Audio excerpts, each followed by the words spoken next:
Hey everybody on Facebook.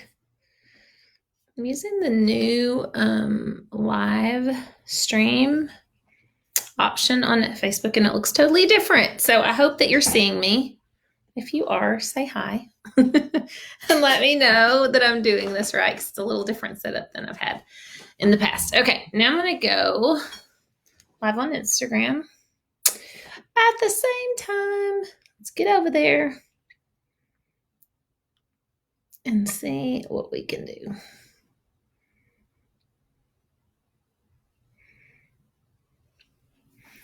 Okay. I don't like this new setup. Hi everybody. Oh, my camera is really high, isn't it? You see lots of bookshelves. Sorry, Facebook, you're getting my arm at the moment. Okay.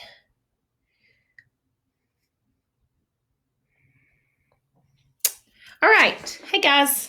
Setup is a little different today because I'm using the new Facebook Live viewer and I don't like it at all. Hey, Melissa, I'm glad to know that you can see me because, just when we get used to something being one way, then they have to change it all, right? So just when I'm used to doing Instagram on my phone and Facebook on my computer, then they have to go and change the live streaming thing on Facebook. I'm sure it's for the better. I'm sure it means that it's going to do something fabulous for me. And I absolutely know I will love it soon. Hi, Madcap guys. Hello from England. Hi, England. Anyway, it's just anytime we have to adjust, it's kind of a pain. Okay, so here's what's happening today. Every day this week, I have a guest showing up with me on Instagram Live at 3:30 Central, which is an hour or so from now. So I'll be back then, but I didn't want to cut out my, what I call Toby trainings that I've been doing at 2:30 on Instagram and Facebook. So on Mondays, you just get double the Toby. So if you don't like it, just don't show up, right? But I'll be here teaching at 2:30 and chatting at 3:30. Today we've got Heidi Dawson, who's over in Memphis, just a stone's throw away from me here in Little Rock. And we're going to talk about how to stay positive during the coronavirus. So you'll want to join us then. But for now, here's what we're talking about: overcoming fear of failure.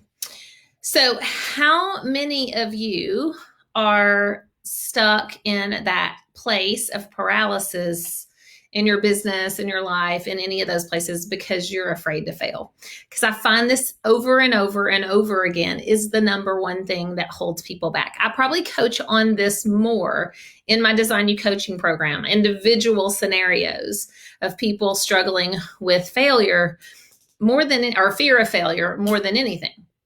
And so I thought it was really important to come talk about this today because not only am I watching people in our community struggle, the good news is they have a team of other people to help them really get beyond this. The support in our community is awesome. Before I can even get over and answer questions or coach somebody, literally we have a swarm of other members who are like lifting each other up, which just is awesome. And it makes me so excited to see that. But I'm also seeing it for the people who haven't jumped in and joined us in Design You, for the people that I just see on Instagram or that I have direct messages with or just in conversation with. And it's so fascinating to me because we hold ourselves back so much with the fear of what could possibly happen if we're bad at something, right? But the funny thing is, anytime we start something new, are we going to be good at it? How many of y'all are always amazing? Just like me, this is a perfect day for me to try the new, whatever this live streaming thing is on Facebook that's totally different than the last time, right? I did, like, for a minute, I got uncomfortable. I'm like, what if I don't know how to do this? What if I don't know how to go live? What if they can't see me? But clearly Melissa can see me because she said hi, right, Melissa? So, but so many people won't try at all because of their fear of failure, right? Fear of sucking at something, which we're going to suck on the first time, maybe the 50th time, maybe the 500th time. It's always a possibility. Or fear of, here's the ones I hear so often: fear of being judged or fear of rejection, which is also just code for fear of failure, right? And so this is so fascinating to me. And of course it makes sense because we're taught from a very young age that we want to do everything perfectly, essentially, right? We're taught in school, make A's, not F's. Like it would be so much better if the message was make F's at first because you don't know how to do it and work your way up to an A. Like that's how it works. But nobody's saying that. They're always like start at the absolute top, be your best. But what nobody gets is you have to practice to be your best. We've all heard the things like the 10,000 hour rule, right? Or we hear the elite musicians or the elite athletes and other people like practice for hours and hours and a day, thousands of hours. Yet when we decide to do something new in our business, we're like, I need to be good at it the first try, or I need to be good at all the things in my business. I don't need to hire someone to do them. I need to be able to do my own website or create a lead magnet or write sales copy or, I don't know, insert anything here, manage people. Like I should be good at all of the things. Hi, everybody. On Instagram, y'all are rolling on. That's good. And so I find it so fascinating that we're unwilling to be bad at something until we're good at it, which is the only way to get good at it, right? And I always use extreme examples like, can you just pick up the violin and play it? Of course not. Not on your first try. Can you hop on a unicycle and literally ride it down the street on your first try? Of course not. You're going to fall down. You're going to be bloody and bruised and have skinned knees and like quit 70 times, right? And so that's the thing. I watch people all the time. Not only, like I'd rather see you try and fail and quit. That would actually be an improvement from the opposite, which is sitting on the sidelines, wishing for results, wishing for a business, wishing to be making money, yet not being willing to fail at it, right? So we're afraid of failure. We're afraid of looking stupid. We're afraid of rejection. And the fascinating thing to me is that even things like the fear of rejection keeps us from selling anything in our business. Because if we only want yeses, and if we get a no, we make it mean something about us instead of the person who didn't want it, who didn't buy it, who didn't believe it was valuable to them. We send the wrong message to ourselves over and over and over again. Like my product's no good, or it's too expensive, or some other, list of things that we do to ourselves to make any form of rejection or what we're considering rejection mean something about us. And what other people think, feel, and do has nothing to do with us. It's their thoughts, it's their feelings, it's their actions, right? And yeah, maybe we can have a little influence on people. But the point is, to me, like what we need to be teaching ourselves and our children and other people is to be willing to fail our way to success. That's the only way to get there. So I'm often asking this question in my Design U community. How many times are you willing to fail at something until you succeed? Are you willing to fail once? Are you willing to fail 5 times? Are you willing to fail 50 times? Are you willing to fail 500 times? Like, are you literally willing to go suck at Instagram Live 500 times until you get really, really good at it? And most of you would say no. Most of you have a limit of the number of times you're willing to fail at something. And I think this is the problem. Like, I have no limit. Like, let's get up again. Let's do it again. What did we learn? What do we not want to do, right? What do we learn to do or not do? And that's the whole point. And so any version of trying, any version of putting yourself out there, any version of sucking at something until you go next level with it, even if it's only a tiny improvement, is so much better than not trying at all. And I find it also interesting because we're like, well, I don't want to be judged. And usually when I ask people the question, I'm like, so you're not being judged right now in any way, right? Nobody's judging you in your whole life. Like your friends aren't judging you in person. Of course they are. Everybody's judging everybody all the time. That's how we work as humans. But we're like, well, I don't want to put myself out there because I don't want to do it wrong, as if there's a wrong way to do things. I don't want to be judged. I don't want to feel rejection, which really, those are all just code word for I don't want to feel uncomfortable. And anytime we do anything new, we start a new part of our business, we start a new service, we have a new website, we go online and do something like this that we've never done before. We pick a new type of client. Like literally anything we do, anything. If it's new, It's going to come with discomfort because what does comfort come with? It comes with the knowing of what to expect. And anytime we do something new, we don't know what to expect, right? And so we've trained ourselves to believe that any level of discomfort, any level of that vibration in our body that feels uncomfortable, anxious, we might call it, nervous, we might call it, whatever words you call it, we make that mean we're supposed to stop. Well, most of us do. And then there's me and some other people I know that are super high achievers. And what do we do differently? We make that feeling mean that we should keep going. We make that feeling of nervousness, of anxiety, of the unknown, of I've never done this before. We make that mean you're doing it exactly right. It's supposed to feel this way. It doesn't mean stop. It doesn't mean curl up in a ball. It doesn't mean go put on your PJs and get in the bed with a big bowl of cheese dip and like go to your comfort place and numb it out with some food or some wine or a Netflix show. It means this is exactly what this is supposed to feel like, but nobody ever told us that, right? And so I wanted to come talk about this today because I'm watching a lot of people, whether it's people who are like, well, I'm not joining, I'm not doing your program because I don't know. I'm afraid. I'm afraid to move forward. And I don't care if it's my program or anybody else's program or a book you read or watching this free video. You have got to get off the sidelines if you want a different result than what you have right now.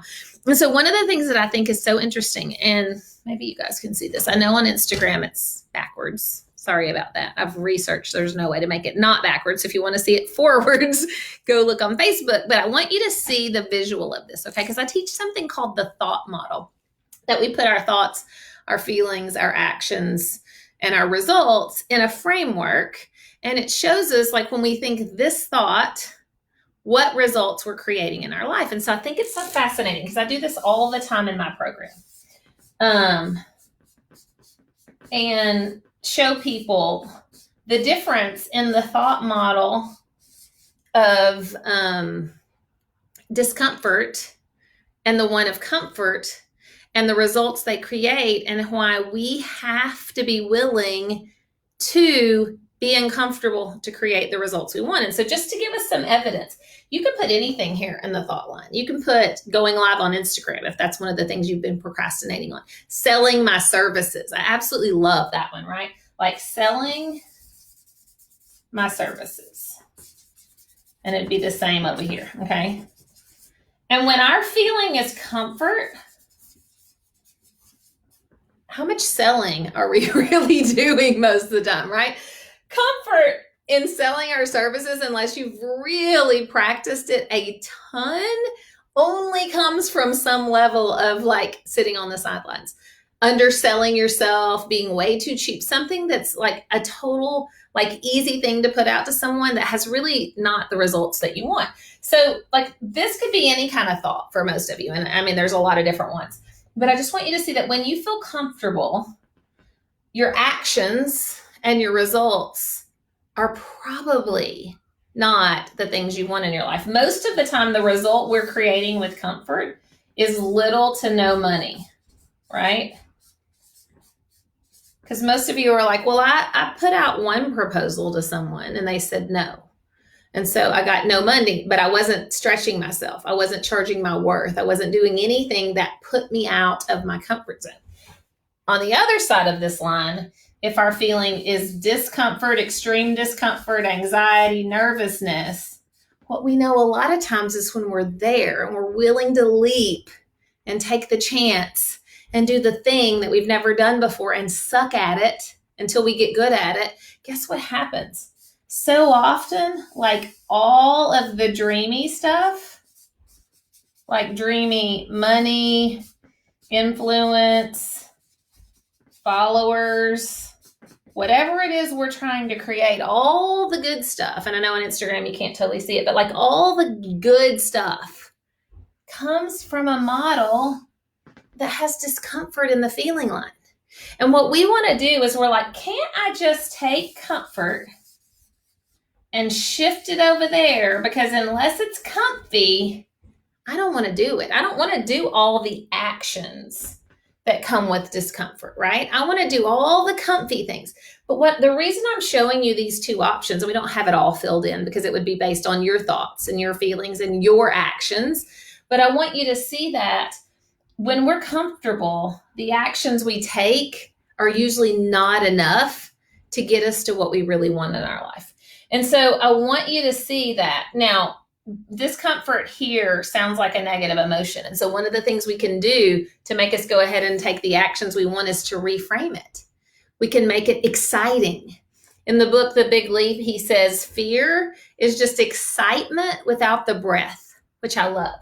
So if this is really more like excitement, but it's AKA discomfort because we haven't ever done it before, then a lot of times we can reframe this with our thinking and decide to take a whole bunch of actions. And so like when I just went on here and I didn't know what the heck to do with this new Facebook like live launcher, instead of just going, which for a minute, trust me, my brain was like, I don't know how to do it. I guess I'll just go live on Instagram today. And then I was like, well, comfort doesn't get me anything. I'll miss all these beautiful people over on Facebook. So I'll just go ahead and do the uncomfortable. I'll call it excitement. I'll give it a whirl. I'm willing to fail. If it works, great. If it doesn't work, great. At least I was live on Instagram. But the thing is, like all of the stuff that I want to create in my life, all the money, all the sales, all the reach, all the influence, all of the change in the world, all of the help and support I want to give other people always comes when I have that pit in my stomach of this feels nervous. What if I say something silly? What if I, literally knock this whole board over in the middle of my teaching? What if I drop my pen, which I've done and had to go like chase it across the room before?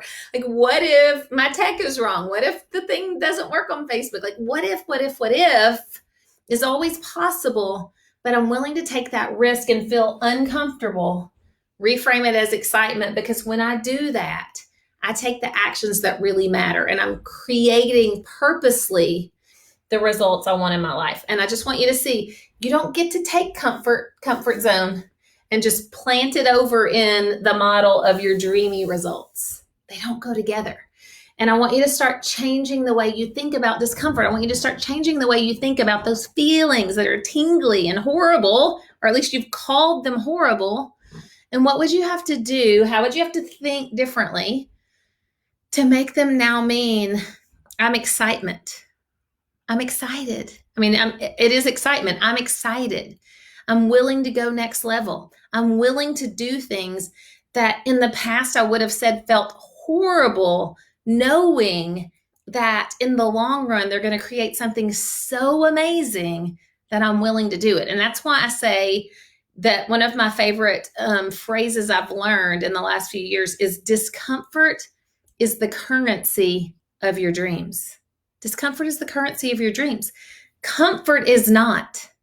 So if you're sitting on the sidelines right now and you're like, well, I don't want to fail and I don't want to look stupid and I don't want people to judge me. Here's the one I hear a lot. My friends will think I've lost my mind if I start talking about something or having a point of view or teaching somebody online something. They'll think, who does she think she is? Or I don't agree with anything she says, or that's the dumbest thing I've ever heard in my life. And guess what? Everybody who puts themselves out there, all the people you're admiring, all the brands you're admiring, all the celebrities that you're admiring, all the celebrity brands and businesses you wish you had, guess what those people consistently do? They consistently show up through discomfort. They move through it anyway and show up. And guess what else happens? At least 50% of the people watching them think they look stupid, think they're wrong, think they sound like an idiot, but it doesn't matter because the people that are supposed to be their tribe, the people that are supposed to learn from them, the people that are supposed to hear their message, hear it.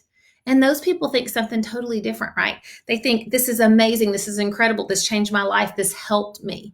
I'm so grateful for this person. And so here's what I want you to see. You don't get the good, if you're calling that the good, the gold stars, the stroking, the feedback that everybody thinks I'm amazing. You don't get that without also risking and pretty much being guaranteed that at least half of the people watching are going to have the opposite. thought.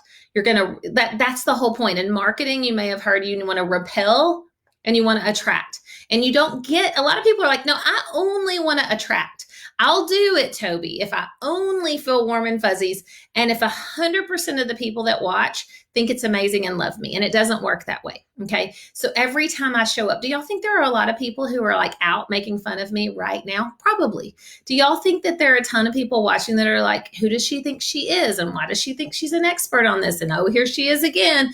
Like, absolutely. But I'm willing to risk that, because if I don't, all of you who like my messages don't hear them. You don't hear them, because I would be sitting on the sideline in comfort, wishing that I could go live and have an opinion, have a brand, have a point of view, help people change their lives. Okay. So I really want you to see that if you aren't willing to fail, you're actually already failing. And in my opinion, like, that's the worst kind of failure. I would rather actually try and maybe fail, maybe not, right? Because there's always a chance I won't, than to sit on the sidelines and fail 100%, be guaranteed failure. Because quitting ahead of time, not trying, being afraid of what could possibly happen, to me is the absolute ultimate in failure. Ultimate. Hey, John Call. I love you. I miss you. I hope you're great. Okay, so this is what I want you thinking about. Where in your businesses right now are you in your comfort zone? And guess what that means? We are always creating our results. Either the results we currently have, which we may not want, or the results that we want and we're willing to be uncomfortable to get them, okay? So what kind of results are you creating in your life right now today? Are you creating results you want?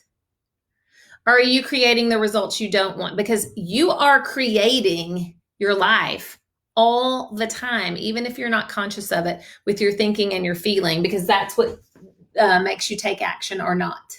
And so if you're taking no action, at least take responsibility that I'm creating the opposite of the life I want. By sitting on the sidelines, I'm creating no money in my bank account, no followers in my Instagram, no, making a difference in somebody's life, no letting my thoughts, my point of view, the things that I really have to offer, my talents, my value. I'm the one keeping that a secret. It's not just happening to me. I'm choosing it because I'm choosing to be comfortable instead of uncomfortable. And we know exactly, like if we wrote down your current situation, we would know exactly what sitting on the sidelines, if that's what you're doing, creates, right? So hope this is what you needed to say, crap, I can't do this anymore. I can't hide from this. I can't not step up. I have to be willing to fail, to look stupid, to be rejected, to be judged, because the payoffs are so huge. And that's the payoff in money. That's the payoff in helping people. That's the payoff in building a business that is thriving. And I want you to see that if your business is not thriving, if you aren't connecting with people, if you're not able to help them, it's probably because you're choosing comfort zone over the discomfort that is required to go next level in your business. Okay. I love when y'all say preach. It's because y'all can tell I'm passionate, right? I'm like, get off the sidelines, people. Get off. You have so much to offer. I know you do. I know every stinking one of you has so much to offer, but the world can't hear it. They can't have it. They can't see it. They can't know it if you're sitting on the sidelines keeping it a secret. Okay. So here's the moral of the story. If you do something that feels uncomfortable in business, taking a risk, anything like that, it's supposed to feel that way. Like, that is by design. It's the way it works. And when your brain wants to tell you, stop, stop, stop, this feels terrible, you have to interrupt that pattern and say, no, it doesn't. It feels uncomfortable, but it is the currency. It is the cost of the result I'm trying to create. And I'm choosing uncomfortable because I know it's the only way to get to where I want to go in my future. Okay. So, yeah, that's your Toby teaching for the day. I can't wait to hear what you guys think. As always, send me messages, send me direct messages. If you want my help doing this work in your life, get on over and Design You. You know, I will give you some tough love over there. Ask some of our members that are over here on Facebook. They're like, well, both on Instagram too. They're like, oh, yes, she will. But that's what a good coach does, right? A good coach gets you out of your comfort zone and gets you on the playing field. And I want a bunch of you guys that are sitting on the sidelines to get out there on the field, because that's where all the magic happens. Okay. So I hope you do it. And I'll see you guys really soon. In fact, I hope I see some of you in 30 minutes when I have my awesome call with the Heidi Dawson, who's going to have a discussion with me about staying positive. And yeah, we can learn to stay positive even in discomfort. And we'll talk about all of that in just a little bit. Okay. So I'll see you guys later. You're welcome, Melissa. Love, big hugs to all of you guys. Thanks for all of your awesome feedback. And I'll see you really soon. Bye for now.